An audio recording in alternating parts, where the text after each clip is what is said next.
Hey everybody, I'm Amy, And I'm Paul. and welcome to the Comics Hall.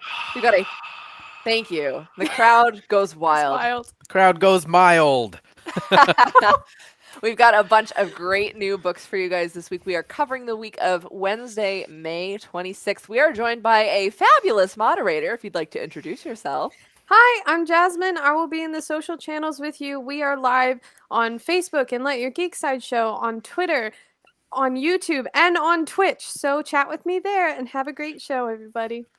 Whoop whoop. Excellent. All right. Jasmine will be here to take all of your questions, comments, concerns, compliments, Compliments. as Paul likes to Nice. say. I'm learning after how many years have been doing this show? 3.5, I think now. Seems like it. But before we launch into the book news for this week, we've got comic book news for this week. I guess new books for this week, comic book news. Nice. I'm all Perfectly executed. discombobulated. We've got some Title card.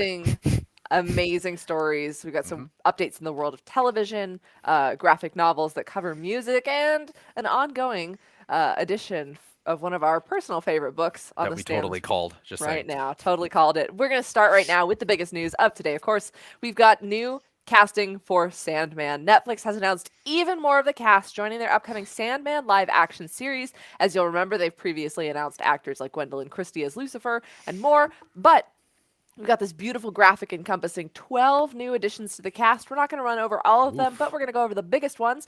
Joining the cast as the Endless, we've got Kirby Howell-Baptiste as Death. She is absolutely fabulous in The Good Place and Drunk History, if you've ever watched that show. We've got Mason Alexander Park as Desire and Donna Preston as Despair. Additionally, Jenna Coleman will be playing Joanna Constantine, who is a character in Sandman, of course, obviously. And Patton Oswalt, making his recent turn on Hulu as MODOK, will be playing Matthew the Raven. Additionally, we've got big names like David Thewlis, Jolie Richardson, Stephen Mhm. Fry, Sandra James Young, and more, providing additional roles. And just before we hit live, we were joking, this feels like it's only 1/4 of the cast, 1/5 of the cast, Yeah. maybe. If you've ever read even just a hint of the Sandman universe, you will know how many sheer characters and Massive. cameos make appearances in this gosh darn hmm series. So I'm very excited. Um, Yes.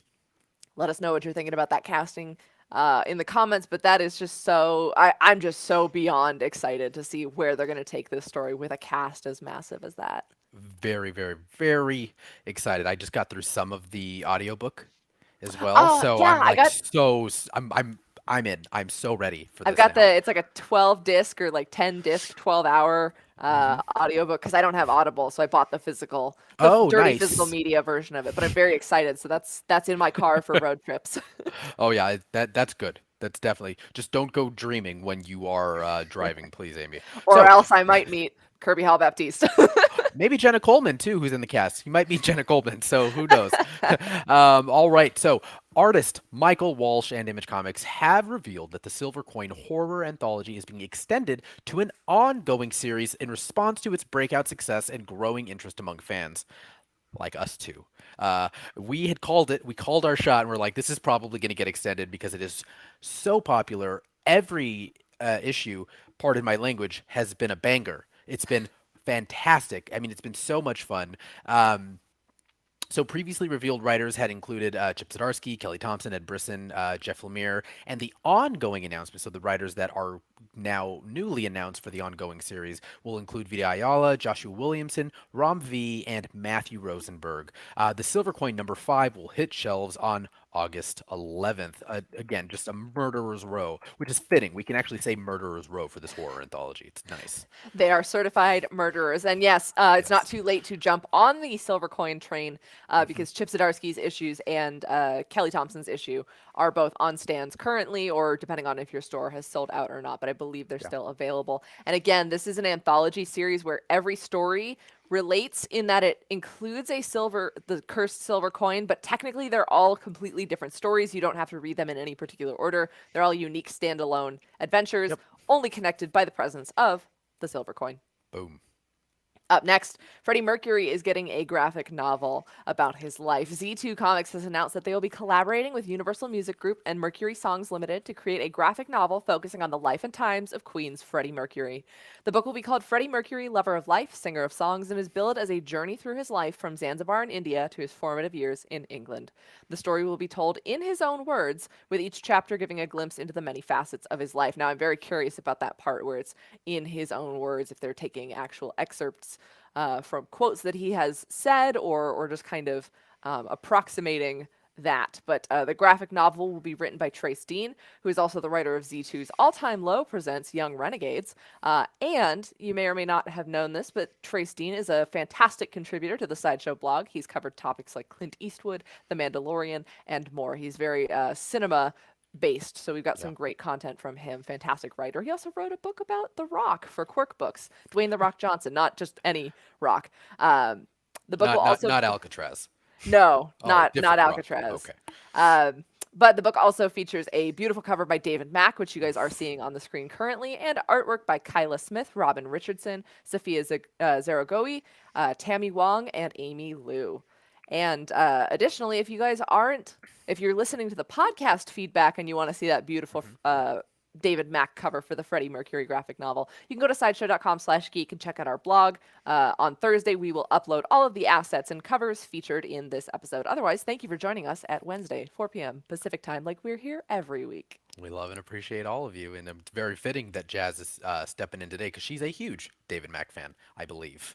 And so, moving right along here to our last bit of news. The CW has ordered DC's Naomi to a full series starring Casey Wolfel based on the DC character created by David Walker, the incredible Jamal Campbell, and, of course, that needs no introduction, Brian Michael Bendis. The series will follow Naomi, a teen girl whose journey takes her from a small northwestern town to the heights of the multiverse. Ava DuVernay and Jill Blankenship will write and executive produce the project, and Amanda Marsalis directed and co-executive produced the pilot episode. So that should all be coming very, very soon.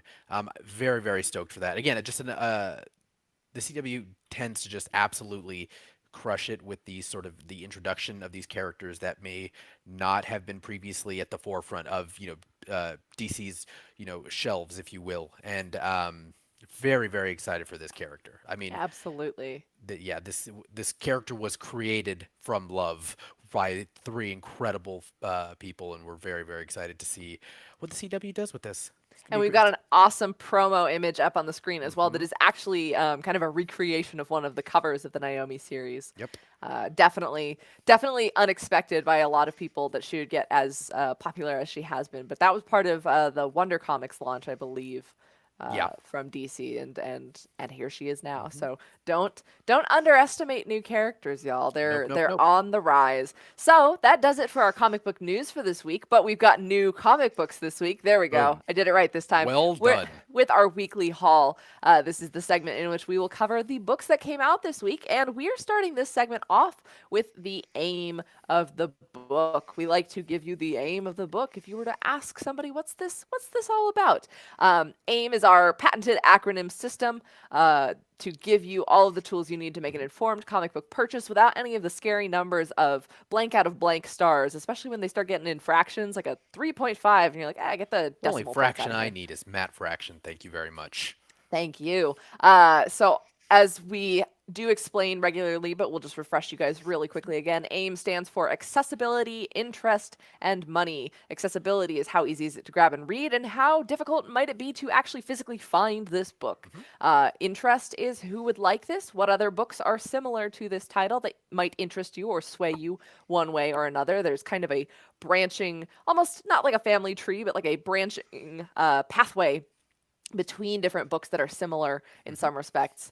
And then M is the money or the monetary investment. How much does it cost? And how much or what exactly are you getting for your hard-earned or ill-gotten dollars? We don't judge how you got your money. We do judge whether or not you support your local comic book store and the creators, and never pirate comic books, please. Right. With that, Paul, you want to take us through one of your favorite anthology series that is not the Silver Coin? I sure do. So, surprise, surprise, I'm covering Haha. This is Haha number 5, of course, by W. Maxwell Prince, who has been obviously the consistent writer, and Gabriel Walta on art. Um, this is I love the what's the word, the solicitation that they gave for this. The It's called Pound Foolish, which is our main character, makes a casserole, and that's what that's what we get, and that's really what you're getting in this story. Now, haha, as as a title itself is a horror, isn't really horror light. It's not as horror based as the Silver Coin. If you are reading the Silver Coin, haha is focused on the many and various different aspects of what it means to be a clown in the modern society, and sometimes not always so modern. Each issue, I guess I'm jumping right into the aim here, the accessibility. Each issue, again, it's an anthology, so you don't need to have read 1 through 4 to understand haha number 5. You can jump right in and be completely comfortable. However, I do recommend reading number 1 through 4 because they are fantastic. And then this should be relatively easy to find because this has sort of become a flagship, I would say, kind of for some of one of Image's, for Image, I should say, in general.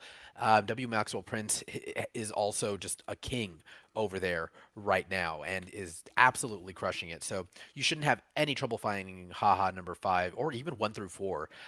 They're all definitely online on Comixology or wherever it is that you purchase your comic books. And your local comic shop may have issues 1 through 5 as well. But definitely call ahead, check, and most of them are orderable, even if it is a second or third printing. So jumping into the interest, this is a wonderful story that will make you want to call your grandparents. I loved this. I believe Rob had also picked it up and said he's like, oh my god, the feels of this particular issue. It is so good. I had wrote down on my notes for some reason, like my instinct was, it reminds me of Gran Torino meets Big Fish. And for good reason. We've got Pound Foolish, our main character, and she used to be in a circus, but unfortunately, everyone that she was in this traveling circus with has either completely left her life or they have passed away. So she puts on her daily makeup. As she's done every day, but her daily makeup happens to be clown makeup, and the rest of the world just doesn't understand, Oh. and she feels a little out of place constantly, especially by the price of cauliflower, which I completely understand. Um, it's honestly, this is tied for my favorite issue of the series. This has been the most comic proper. A couple of the other ones have been really focused on the art because Maxwell Prince, who's the writer always, sometimes just likes to let the artist just go nuts. But not he does a lot of writing on this particular issue, and it's so good. You get a lot of lore on Pound Foolish's life without really getting too much, without being spoon fed a lot of it. And it's fantastic. I mean, this is surprisingly hopeful for an issue. They have not been hopeful. Like some of them have been like, do not read it if you're in a bad headspace because they are so depressing on purpose. And W. Maxwell Prince does a great job of addressing real life sadness, bouts with depression, things that he's been very upfront and honest with. And he writes that, and it's very honest.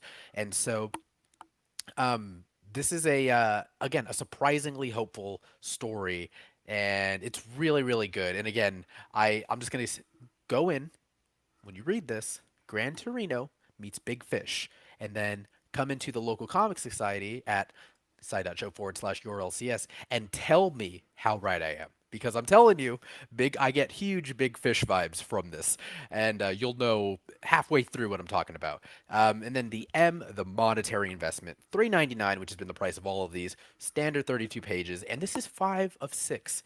The last issue, I believe, is August 11th of this, and I'm very sad by that. But you know what? Maybe it'll go the way of the Silver Coin, and we'll get 40 more of these because I will read 40 more of these. They're so good. So that's haha number 5 out right now. Go get it. Maybe one of the clowns on Wednesday, August 11th, will find the cursed silver coin on Wednesday, August 11th, and Now there's a crossover I would read, and then it all merges into crossover by Image, and then me and Amy've got a job for another 3 months.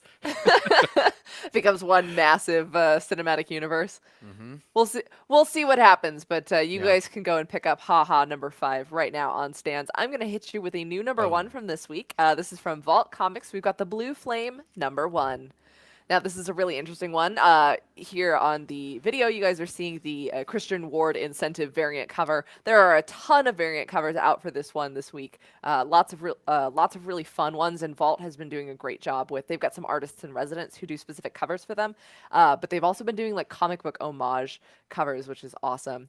This is written by Christopher Cantwell. You might know him from Iron Man. We've got art by Adam Gorham. We've got colors by Kurt Michael Russell and lettering by Hassan Otsman Alou. And I'm probably pronouncing that wrong, and I deeply apologize. But in terms of accessibility, this is a true number 1. That's a little something something that Paul and I like to say. When it is an independent or creator-owned title, this means that there are no continuing back series that you have to read, and there's no extra material that you need to go into this book. Now, sometimes if a company like Boom Studios launches Abbott 1973 Volume 1 or Volume 2, it's a new number 1, but there is a backstory. But for this one, there is absolutely no backstory. This is the first issue of a brand new series. That was a long and complicated way of me explaining that, and I apologize. This is the only new number. Way. Debatable. This is the only new number 1 out from Vault this week, though there are 4 total releases from them. So if you guys are kind of following the love that we have for Vault, you can also pick up other titles like Witchblood, Money Shot, and I believe Hollow Heart is out this week as well. You should have no trouble finding it, though. If it's a new number 1, your store likely stocked up on it. And it's also available on Comixology. Now, in terms of the accessibility, in terms of the story reading accessibility, it's a non-linear story. It might require you to take a little bit of extra time with it, kind of be open to the experience. It's definitely, I wouldn't say cerebral, but it is a interesting and unique take on multiple genres, and so you kind of want to and it jumps around its narrative a little bit, so you're gonna want to really spend some time with this one. And it's hard for me to explain without kind of spoiling too much. So I want to take you through the solicitation text that this one came with. This is: the Blue Flame is a cosmic hero. The Blue Flame is a DIY vigilante that fights crime on the streets of Milwaukee. The Blue Flame is a blue-collar HVAC repairman named Sam Browsam. In the wake of a horrific tragedy, the boundaries of his identity blur even further. Now, before a universal trial, the Blue Flame must prove that humanity is worth saving. But in order to do that, Sam Browsam has to save himself. Can he? It's a very, very interesting read. So, like I said, the first chunk of this book does launch you straight into a pulp sci-fi storytelling convention, but you do get to see those other sides of his personality. It's also interesting because you're not 100% sure if all of it is true. I mean, that's at least what I took from it. It seems like it is all true, but the way that it goes from cosmic pulp sci-fi to street level vigilante to this is the guy's civilian identity, and here's what he's doing. It's very interesting, and it does jump around its narrative, and there's even scenes that seem completely non sequitur that don't involve the blue I almost said blue collar, the Blue Flame at all. And those are, of course, just setting up for a mystery that is yet to be explored. But this is a really nice, strong debut of this title from Christopher Cantwell. It is obviously not his debut, as he is a Comics Hall regular favorite here. But in terms of interest, fans of, first of all, innovative storytelling and unique takes on especially the superhero genre, because a lot of these independent publishers don't do big cape comics, or when they do, it's obviously with a very unique and definitive spin, because Marvel and DC kind of have the traditional big two cape stories on lock. So like I said, we've got a lot of pulp sci-fi, kind of Flash Gordon-esque style. So if you're like that, but even the character is a little bit confused about the circumstances he finds himself in, and I won't spoil that for No you. spoilers, but Amy. I won't. I haven't read it yet. but with the street level superheroes, he's part of the Night Brigade, and it really does have a down low, on the ground feeling. So you do get a lot of cool scopes of the Blue Flame and this character, and like the solicit says, the lines between his identities or identity, but the different facets of it start to blur after a major accident, and so it's interesting to see and kind of decide which of these is the foremost preeminent version of the Blue Flame. Is he a handyman? Is he a DIY superhero? Is he a cosmic savior? But I really, really liked, especially for the superhero side of this, where the book is more billed as a superhero thing. His group, the Night Brigade, have to deal with ordering pizza for themselves on the night of a public event, upgrading the Wi-Fi in their hideout, overdrafting their credit cards on truck repairs, and all this kind of mundane stuff. So it does have a very interesting and really strong and confident storytelling style that distinguishes itself from just like Guardians of the Galaxy style storytelling or Daredevil or any of that kind of stuff that you would find at Marvel or DC. In terms of the M, it is $3.99 and 32 pages long, so that's a pretty good standard Vault price. Vault doesn't tend to go over $3.99 for books unless it is a ratio incentive variant that your store has, in which case they may charge a premium for the book. And then occasionally Vault will put out their own special variants on their website, but that's not the standard practice. You can find this pretty much anywhere for $3.99. And I feel like I've skirted around so much of the story, but I really can't tell you guys much because it is non-linear, so it makes it a little difficult to explain in an easy fashion.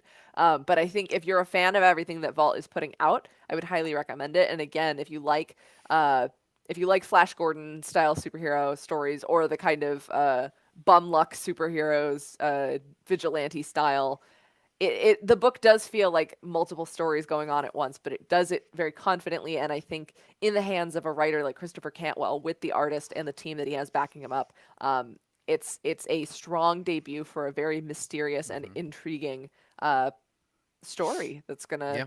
gonna be spinning out of Vault. So I'm very excited to see where this goes. Also, a fun bonus feature, which I didn't have a chance to explore before the show started, but there is a QR code on the opening cover for an original score for the first issue by Aaron Fisher. So you can scan that QR code and actually listen to some music. And you know, if you've watched this show before, how much I love those multimedia, mixed media almost experiences with comics when the writers pair music with their writing. And this is seen previously in Witchblood. There's a great like pairing of like play this song when you reach this page and then kind of go with it. So that kind of stuff, I love that Vault is taking a chance and doing those kinds of things with their stories because it's fun. It really makes them feel more That's alive. Texas Blood. They did a 10 song playlist to listen to for the first 3 issues and then a whole other playlist for the last ones, and it pairs perfectly. It's wonderful. Love So that multimedia. Yeah, that is the Blue Flame. That's the best I can give you without spoiling everything. But please, if you're interested by any of the things that I've said so far, take a chance on this book this week. Take a chance. All right. ABBA is not in the soundtrack for this for this Oh, issue. I'll just say that. and a million hearts cried.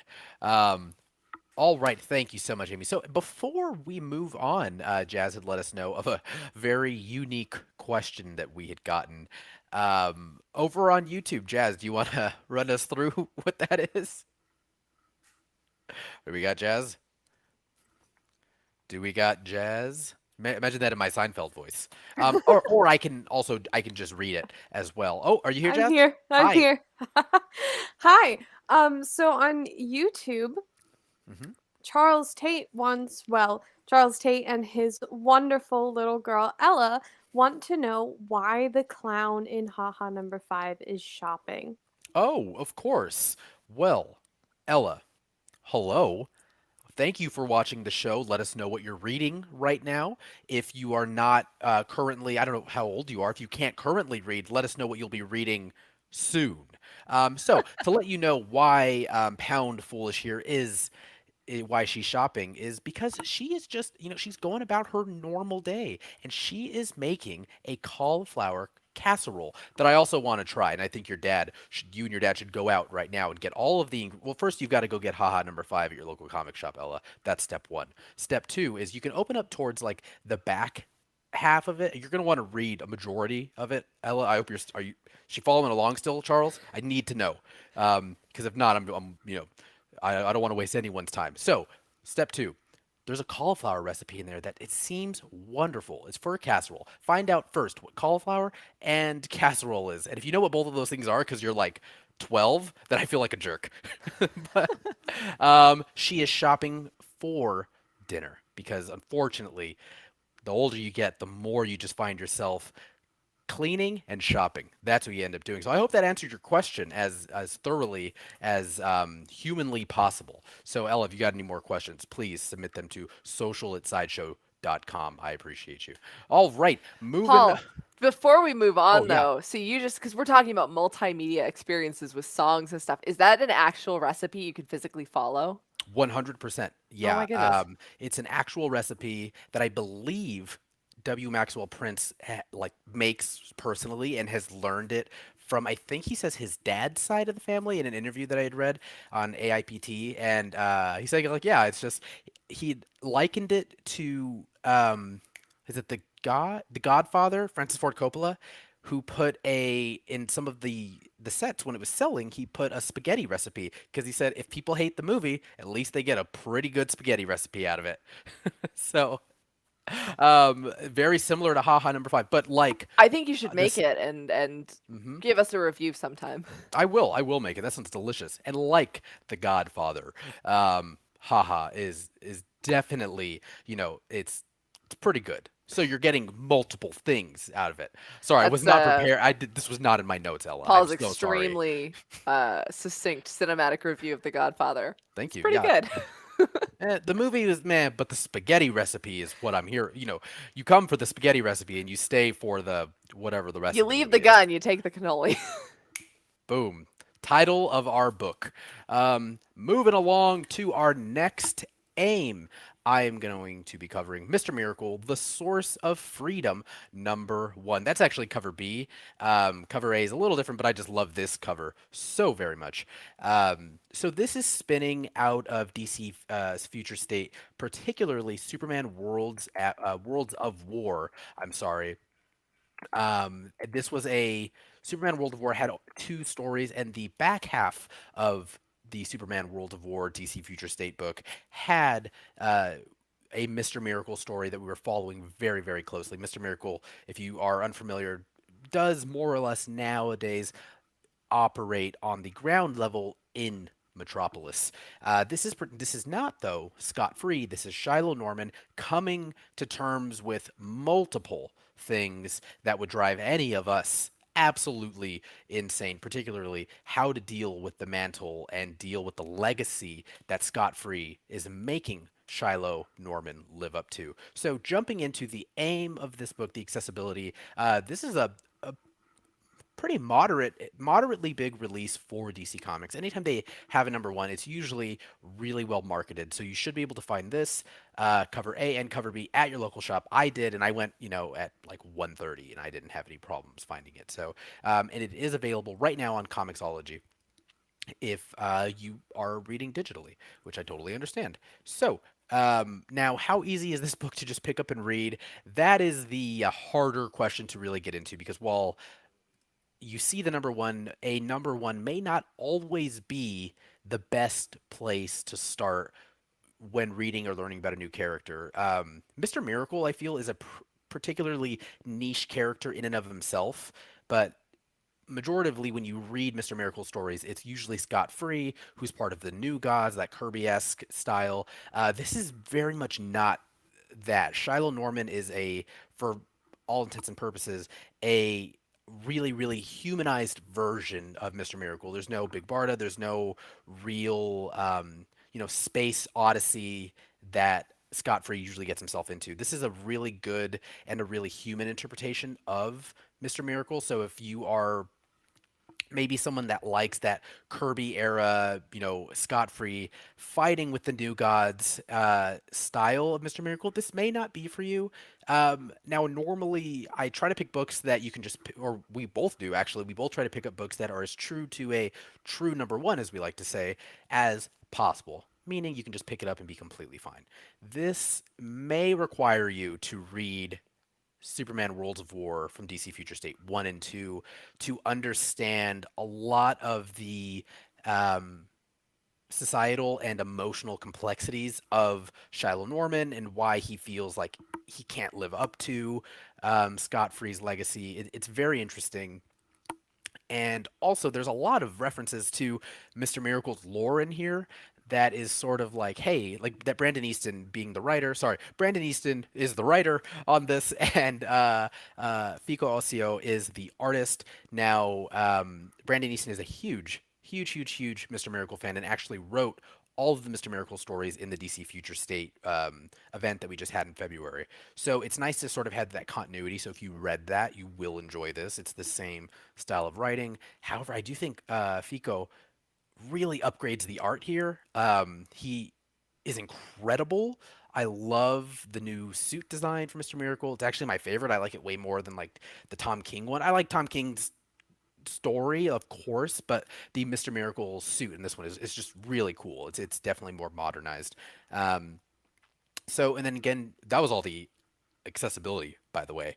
So jumping into the eye, the interest. So there is a lot of there's a lot of fun to be had in this book, specifically if you are familiar with Mr. Miracle. You know, even if you just have a passing familiarity with Mr. Miracle, you'll enjoy this book. You know, you're gonna pick it up no problem. Now, if you've never ever read a Mr. Miracle story ever, you have no idea of Scott Free, Big Barda, and their relationship and their marriage and the New Gods and Superman Worlds of War, it may be a little trickier to pick this up. You can still definitely do it and understand it and then write down all your questions and then just figure them out as you go along. I like to also do that. I like a comic that forces me to do research sometimes because it's just fun. It just adds to the multimedia aspect of it like we were just mentioning with soundtracks and original scores and such. So that's always fun.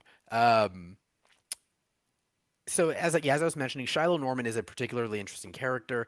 He is dealing with what it means to be African American in the current climate, what it means to pick up the mantle of Mr. Miracle after Scott Free has been the Mr. Miracle for so long.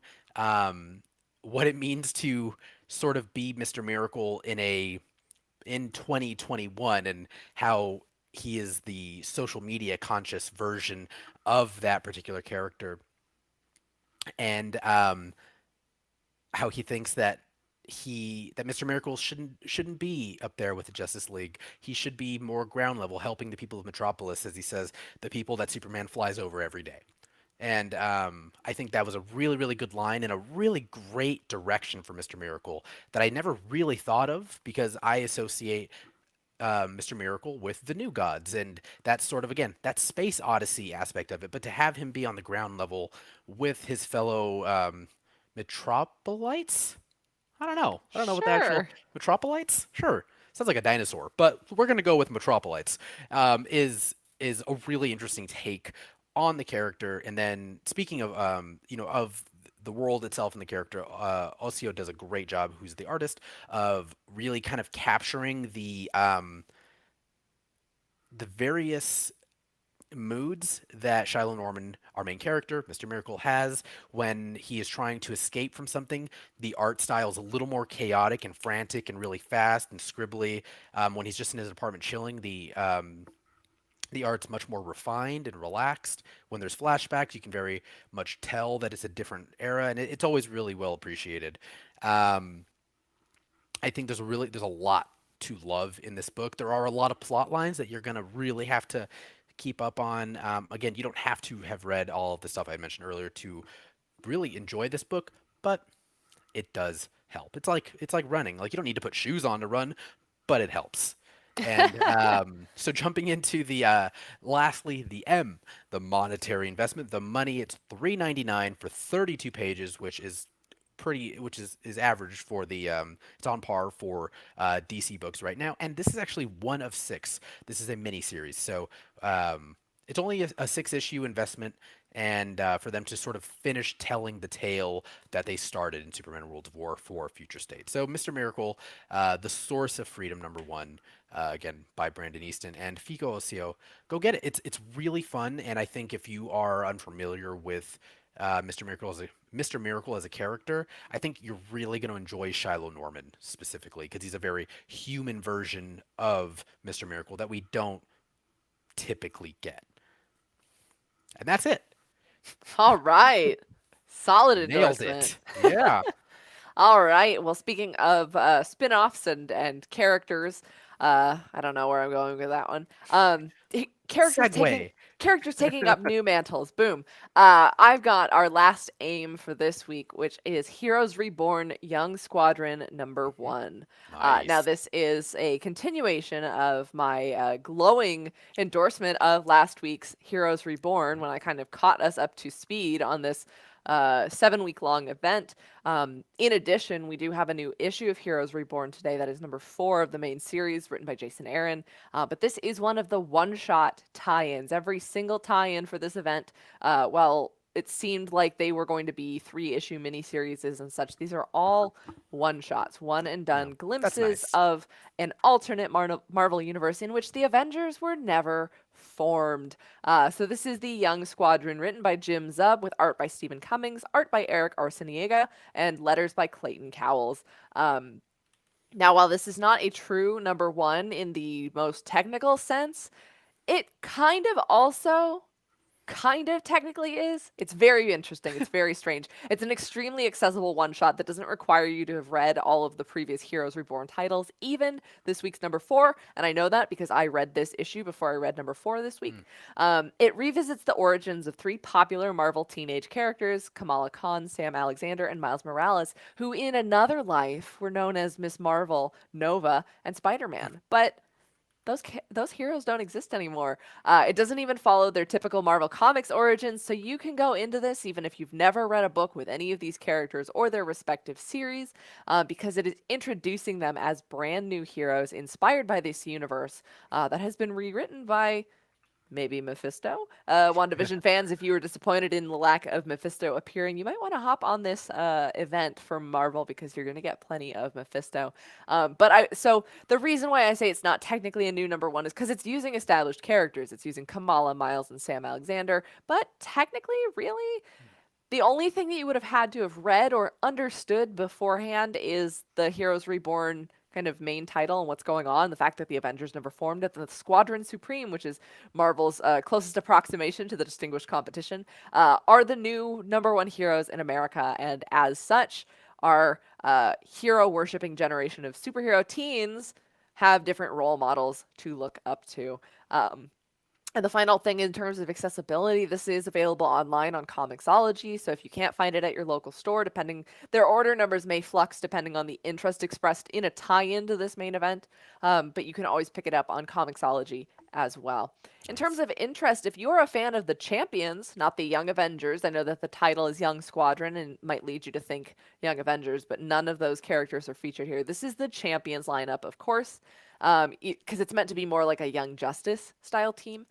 You'll definitely want to check this out, see where your favorite heroes fall in this new rewritten universe. If you're a fan of Amalgam comics or you're a fan of alternate universes that are like the Marvel What If, this whole event has a very extended Marvel What If feel to it. I know it does have huge dividend payoffs for Jason Aaron's Avengers series, but a lot of the one-off stories, like the previously covered on this show, Peter Parker, The Amazing Shutterbug, which Paul read, So good. they're very much fun one-off, what if style stories. Also, another big surprise character in this issue. While I don't want to spoil things too much, I will say Deadpool plays a big role in this issue. So if you wanted to see what happened to Deadpool in a universe where the Avengers were never formed, you will want to check this one out.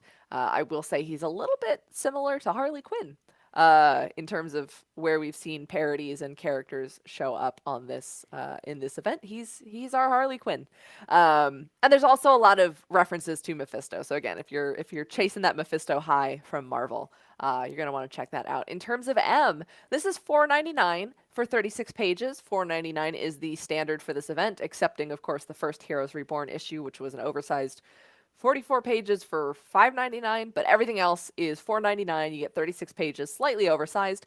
Nice. And I will just quickly, because it's not really a spoiler, you do get one-page introductions to each of their origins. Instead of Miss Marvel, Kamala Khan is girl power. She has been inspired by Power Princess, who is Zarda of the Utopian Isle. Wonder who that sounds like. But she has been inspired by not Wonder Woman's heroics to become girl power. I know a lot of people rolled their eyes at that one, but I thought it was cute. Sam Alexander has been exposed to the power prism that Dr. Spectrum gains all of his not Green Lantern like powers from. And so he has become Kid Spectrum. He's no longer Nova. And then, most interestingly, Miles Morales takes on the mantle of the Falcon after Nighthawk's most beloved companion, the Falcon, is killed by the Goblin, which is actually another one-shot. It's kind of the Marvel Presents, and it's almost like the take on the night Gwen Stacy died. But Nighthawk is our not Batman stand-in.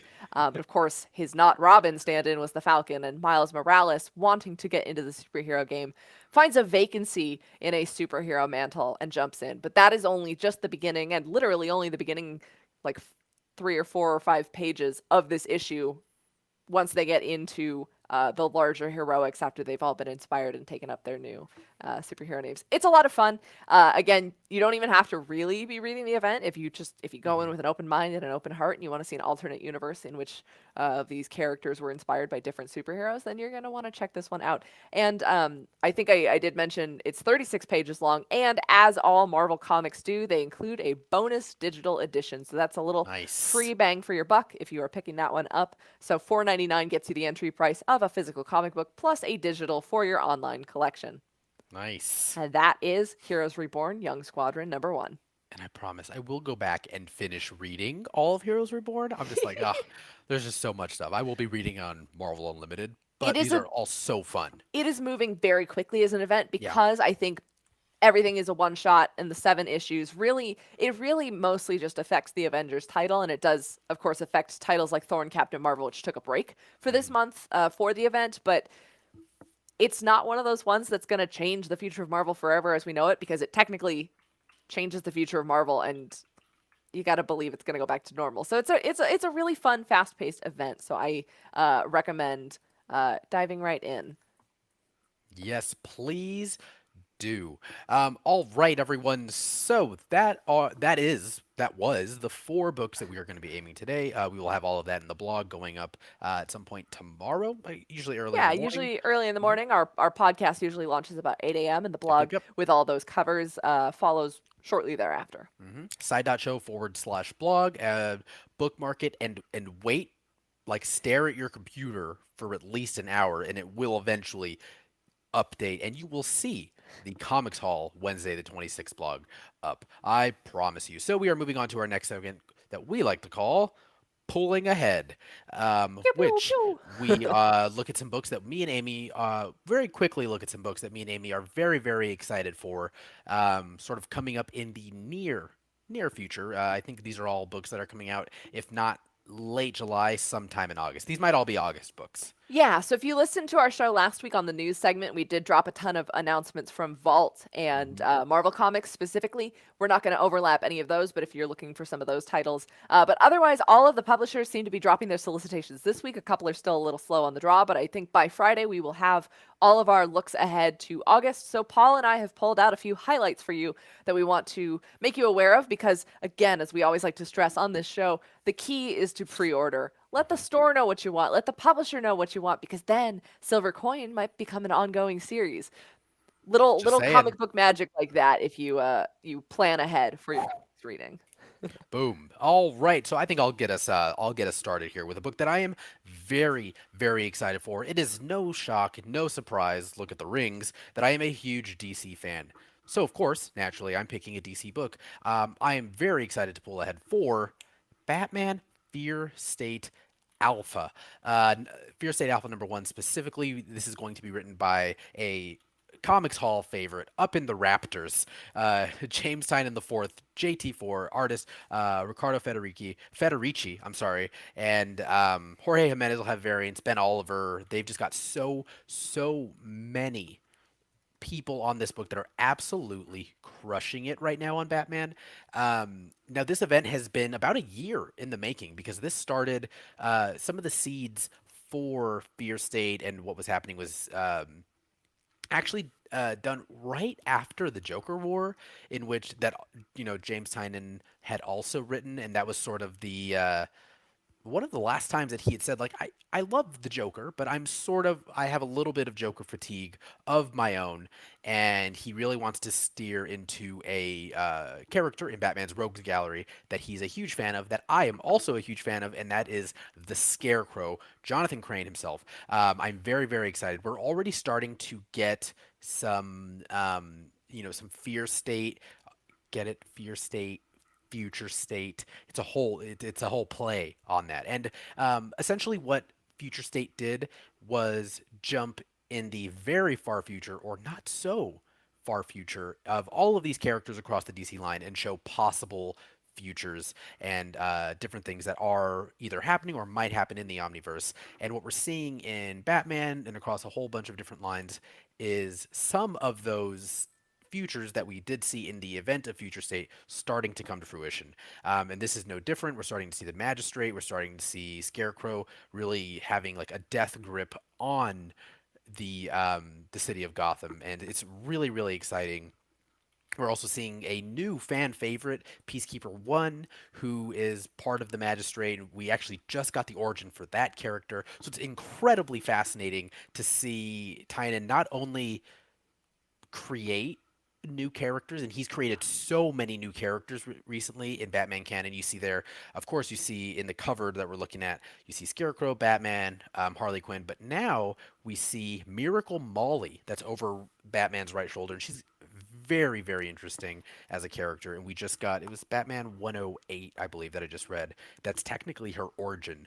Um, and it's incredible. So he's really, again, not only creating these characters, but doubling down and creating events around them, and creating, really using them as focal points for these events that are going to span multiple titles. It's going to span Detective Comics, Batman for about 5 or 6 issues, and then Fear State Alpha, and we'll have Fear State Omega, I'm assuming, which will be probably the end of the event. So It's I'm it's very excited for funny this. because I keep in my head I keep calling Miracle Molly Millions, which is for my Neuromancer and Johnny Mnemonic fans. Like, but Oh, she does have that very because Molly Millions was a like a cybernetically hmm. enhanced kind of assassin. She had nails under her fingers, or like like razor blades under her fingers, Okay.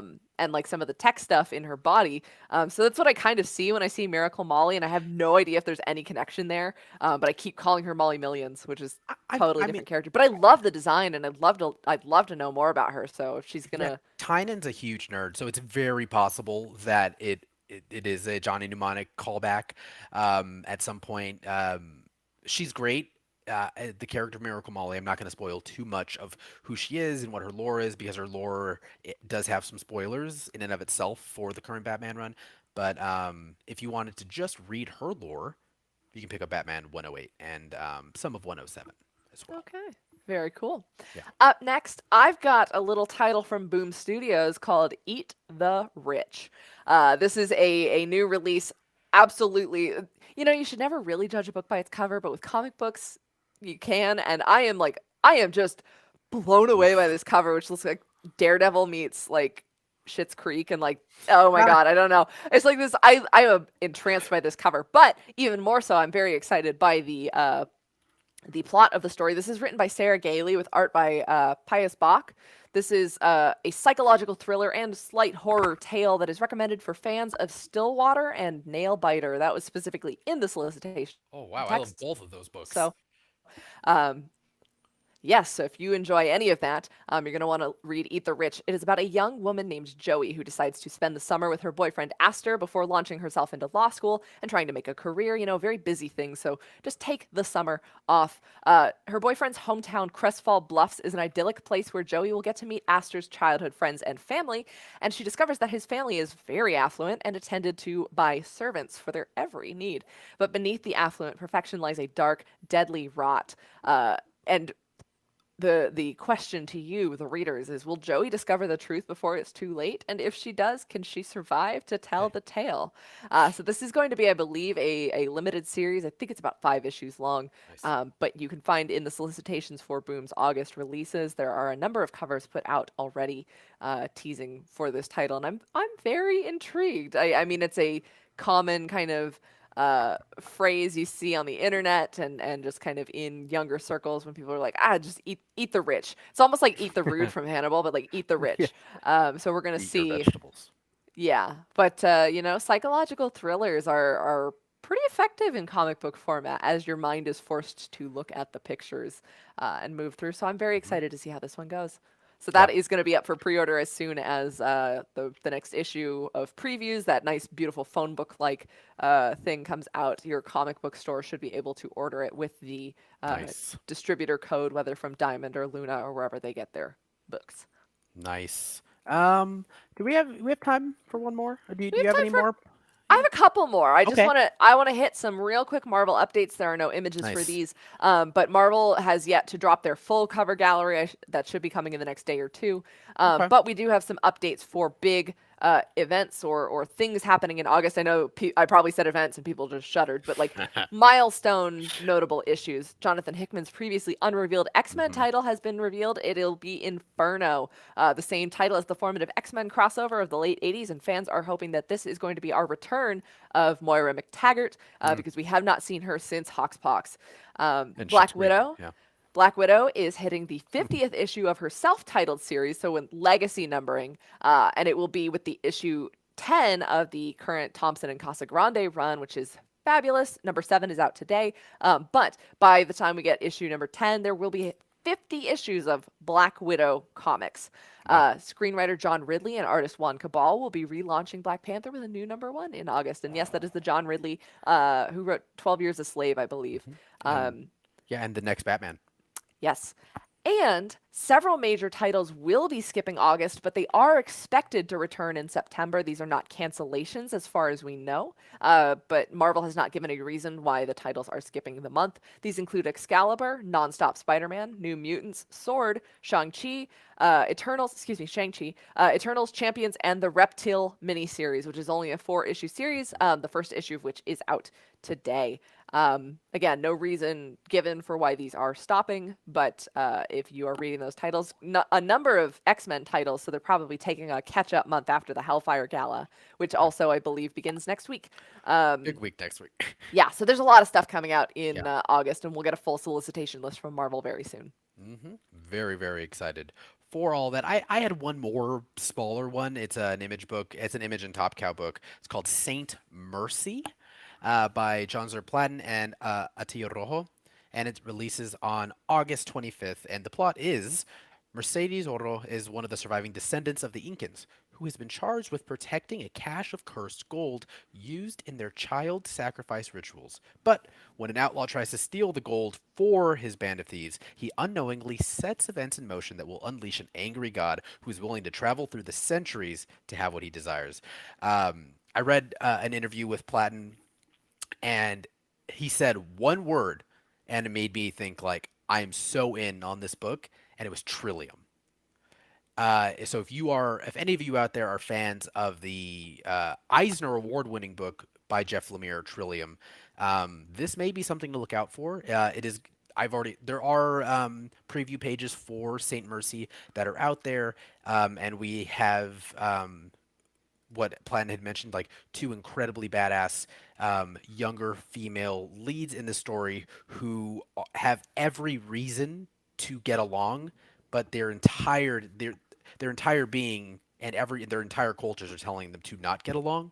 Um, and we see the two of them in the cover there, and it's just incredible. And it's got like sort of like the socio-political fun of the Incans and what Western, or like the Wild Wild West sort of was, and then we also have a big old demon god there, so that's just sort of looming, just hanging out, in the background. He's got a few centuries to get through. He'll be there in a while. Yeah, he's good. So Don't wait yeah, up. do not wait up. This is coming out August 25th, so that second to last. Yes, the second to last Wednesday in August.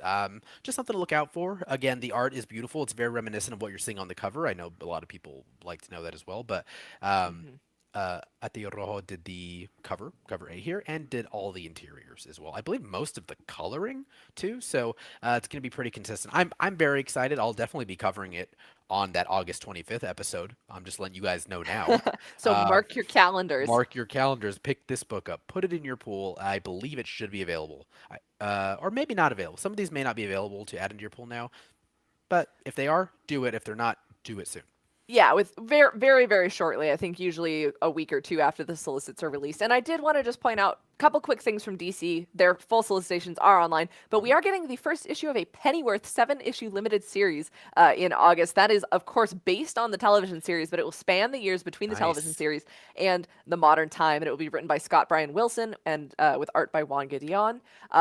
And it's going to tell the story of Alfred Pennyworth. So Pennyworth fans rejoice. And the last thing to note is there are a ton of Suicide Squad reprints coming in August to Oh, celebrate the film. I think there's yeah. going to be a couple of like one shots and annuals as well. But in terms of reprints, they are reprinting the New 52 Suicide Squad, the Rebirth Suicide Squad, some John Ostlander stories as well. I think they're Nice. doing what are called like Suicide Squad case files that collect some previous stories about the members of the teams. Interesting. So if you're excited for Suicide Squad, which I know I am, you're going to want to check that out. Keep an eye out for August. They're going to supply the goods. Mm-hmm. Mm-hmm. All Alrighty. right. Well, we've got one segment left, folks.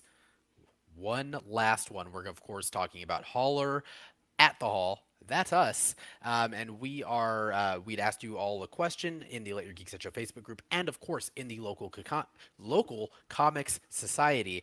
Um, and the question we asked if there was one comic you could go back and read again for the first time, what comic would it be and why? And we got some great answers in both Facebook groups.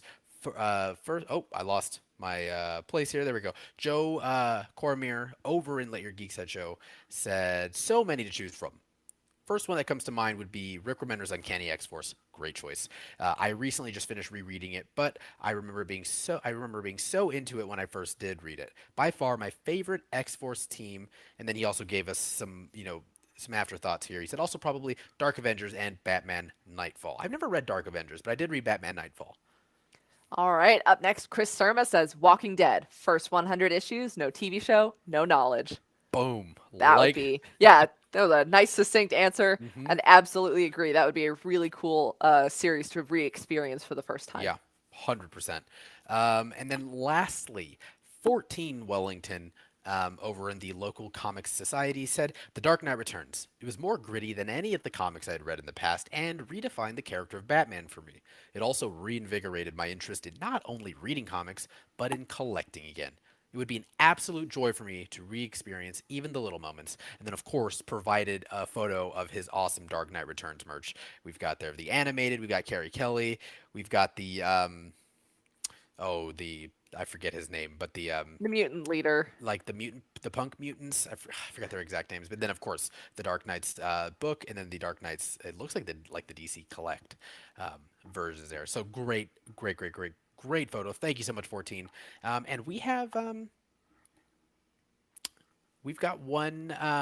We've got a new question. Sorry, everyone. My brain is this ring light's it's too bright sometimes. We do have a new question for everyone. Amy, you want to tell them what it is? Yes. So put on your thinking caps. This will be for next week's show. We'll post this up in our social groups where you can answer and send us your responses. If you called the shots at Marvel Studios, there's been a lot on the internet this week of like, if you woke up and you were the head of DC Comics or the head of Marvel. If you called the shots at Marvel Studios, what Marvel character who is not yet in the MCU would you fast track a solo film for? Tell us why. Tell us what you'd love to Mm-hmm. see. Just shout out a character who has not made an MCU debut and tell us that if you had that power, who gets a solo film right here, right now, on the Phase 5 slate. Now, Amy, before we go, Mhm. we need to answer the previous week's question. So, We do. if you got Men in Black, Mind wiped. yeah, what comic would you go back and read? I would pick The Wicked and the Divine. Oh, I okay. have great memories of reading that first issue and not having any clue. Like I saw the solicitations. I knew it was Jamie and Kieran. And I was like, I loved Young Avengers, awesome. And all I had seen were those little preview images that they put out, which were exceptional marketing. but I bought the first issue. I was staying at a friend's house. It was like raining and thunder and lightninging, that's a word. That's it. And I was reading the book and I was like, this is so bizarre. This is so weird. I love it. It's so weird. And then that just became one of my favorite series to pick up monthly. And it was one of those ones where you absolutely could not guess You what had was to. going to happen. Mhm. And Kieran and Jamie and all the collaborators, especially for the commercial suicide arc where they had a different artist on every single book, just did such a fabulous job with that story. And I sobbed at the final issue. It was such an emotional experience, and I would love to go in again, having no clue. As long as I was guaranteed to like it, because if I read that first issue again and was in a different headspace, I'd be like, I don't want to read this. This is weird. I don't like it. I don't think that would happen. But I Oh, would just such a good book. love to experience that book fresh again. Yes, and also for a lot of people out there watching and or listening tomorrow, which would be tomorrow, we did get a lot of people. I think the main consensus was Saga. A lot of people said that like they would go back and read Saga because of all the splash pages. But before we get out of here, I think my answer would be, I mean, you would think it might be something Green Lantern, but it's not. It's actually Superman Red Sun. I would definitely go back and reread that. I loved that story. I don't know what it was. It's my favorite Superman story. And I remember sitting in a McDonald's with my grandpa and reading that while he was doing something. I don't remember anymore. But I was just like, oh, when it ended. I remember that very clearly, and that book holds a place very, very near and dear to my heart. And I loved all 4 issues of it. So Superman Red Sun would be my answer. And don't we all aspire to find a book that makes us make that exact sound that Paul just made? Exactly. All right. So remember, next week's question is the Marvel Studios one character who hasn't appeared in the MCU question. We'll get to you guys soon. Join Let Your Geek Sideshow Facebook group or the local Comics Society if you want to answer that. But you can also reach out to us at the Comics Hall or at the Comics Hall on Twitter, Instagram, and Facebook. You can also always email us at thecomicshall@sideshow.com. That is an indefinite offer. You can always email us with your thoughts, questions, comments, concerns, compliments. But until then, we have covered all of the new releases for Wednesday, May 26th. Next week, we've got a new month. We're starting fresh. And without spoiling what we're going to review for next week, Paul and I are kind of thinking that might be our not an official event, but our halfway to Halloween horror week, because there's a lot of really great horror releases for June 2nd. So you're just going to have to stay tuned to find out what they are. All right. Thank you guys so much for joining us. As always, I'm Amy. And I'm Paul. And this has been the Comics Hall. We'll see you next time. Bye, everyone.